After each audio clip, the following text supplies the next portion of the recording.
Hello everyone, welcome back to example 3, the last example for this week on sine and cosine. So far we've been able to label sides, we kind of learned what sine and cosine was, and we also now know how to type it in our calculator. So we're going to take it one step further, and now we're actually going to apply it to solving triangles. So if you look at this triangle, you notice we have two sides with missing lengths. Our job is going to be to find those side lengths. So if we're looking at this triangle right here, the first thing you always want to do when you're given a triangle is label the sides. So in this case, it only gives us one angle. So we're going to label all of our sides off of this angle right here. So first, we're going to do is opposite. So opposite means across from. So we're going to go across from the 25. And so this A is going to be our opposite side. Adjacent means next to. So go right next to the 25 is going to be our B. So it's going to be adjacent. And then hypotenuse is always across from the right angle. And so 34 is going to be our hypotenuse. So far we've labeled our triangle. That's always step one. All right, now we got to pick which one we want to solve for. Do we want to solve for A first or B? I'm just feeling alphabetical order, so let's go with A. All right, so A is opposite, and the only other side that we know is hypotenuse. All right. So far, the two that we've been working with this week are sine equals opposite over hypotenuse. And this week we've also worked with cosine equals adjacent over hypotenuse. So these are the two we've worked with so far. So we're going to find A, which is our opposite. And we also know our hypotenuse. So opposite and hypotenuse. Which one are we going to use? We're going to use sine because that has opposite and hypotenuse in it. The two sides we are looking at. So in this case, we're going to start plugging some stuff in. So sine of the angle measure, which is 25, equals our opposite side we labeled was A, over our hypotenuse, which we labeled was 34. And so now we need to solve for A. You always start by multiplying whatever is in the bottom. So we're going to times both sides by 34. These 34s cancel. And so you're left with 34 sine 25 equals A. So in your calculator, you're going to type in 34 times sine times 25. So we pull out our nifty little calculator. All right, we're going to type in the 34. Then the next thing is sine. So you find your sine button. It's right by cosine and tangent. We hit sine. And then we're going to type in 25. Enter. So side A is going to equal 14 point. We're going to round this up to 4. So 14.4 is our answer.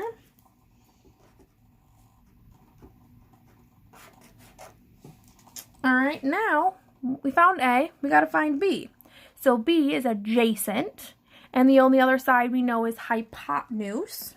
So adjacent and hypotenuse, we are going to use cosine. So in this case, we have cosine, the angle measure, which is 25, equals adjacent. We labeled that side as B, over the hypotenuse, which we labeled was 34. We want to get B by itself, and you always multiply whatever's in the denominator. So we're going to multiply both sides by 34.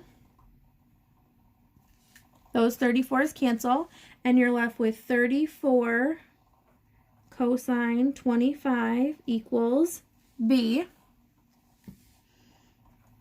So in our calculator, we're going to type in 34 cosine 25. So I pulled out my calculator.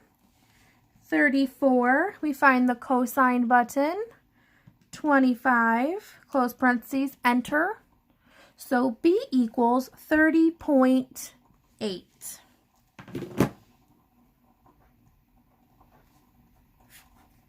And those are our two final answers, A and B.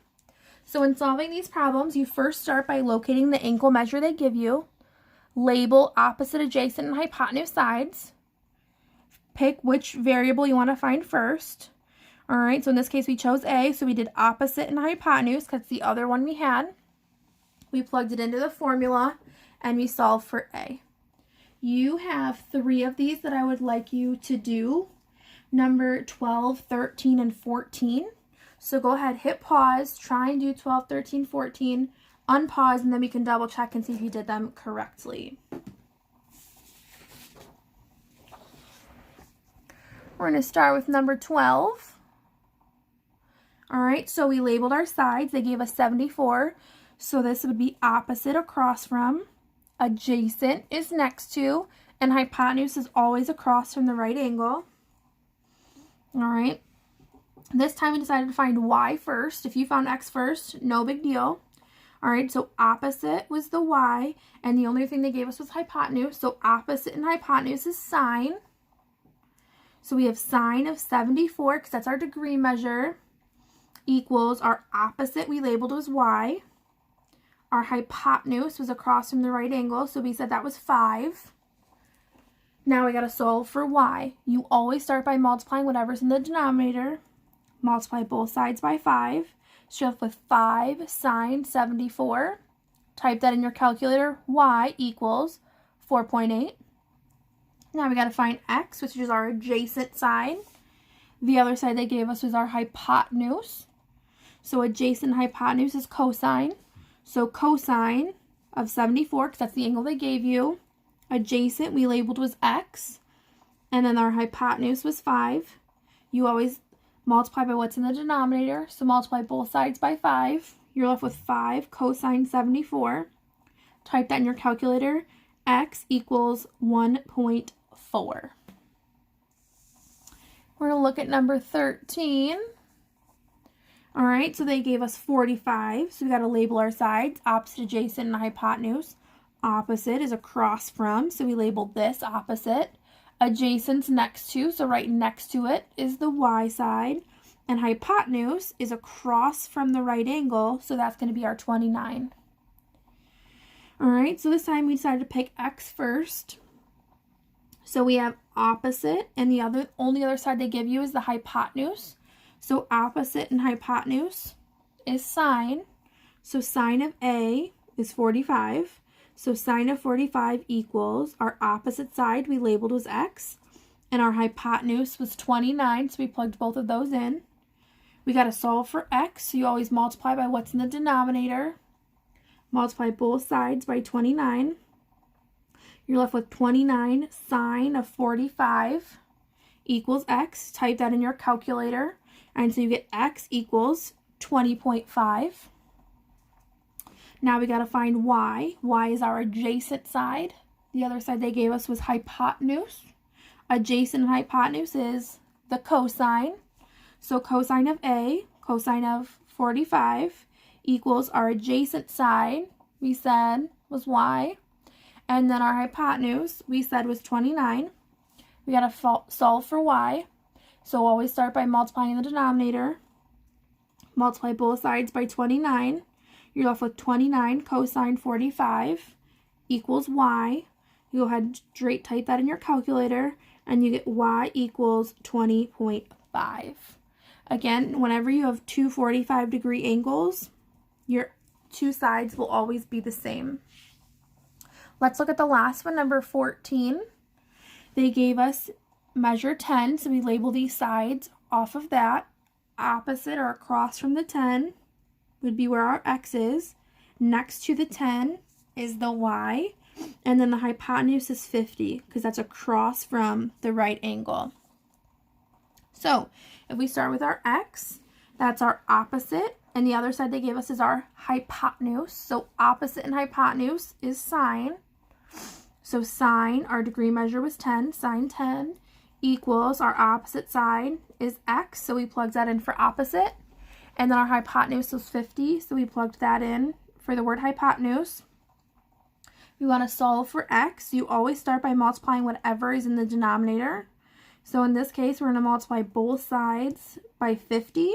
So you're left with 50 sine 10 equals x. When you type that in your calculator, x equals 8.7. And now we solve our y to solve for. Y is our adjacent side. They gave us also our hypotenuse. So adjacent and hypotenuse is cosine.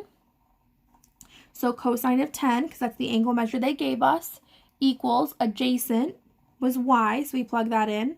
Hypotenuse we labeled as 50, so we plug that in. We want to solve for the y, so you multiply by whatever's in the denominator. Multiply both sides by 50. 50 cosine of 10 equals y. Type that right in your calculator. Y equals 49.2. This is the last video for this week, so you can go ahead and do your homework now. If you have any questions, please feel free to reach out. Schoology, Google Voice, email, whatever's easiest for you. But I hope you have a wonderful day.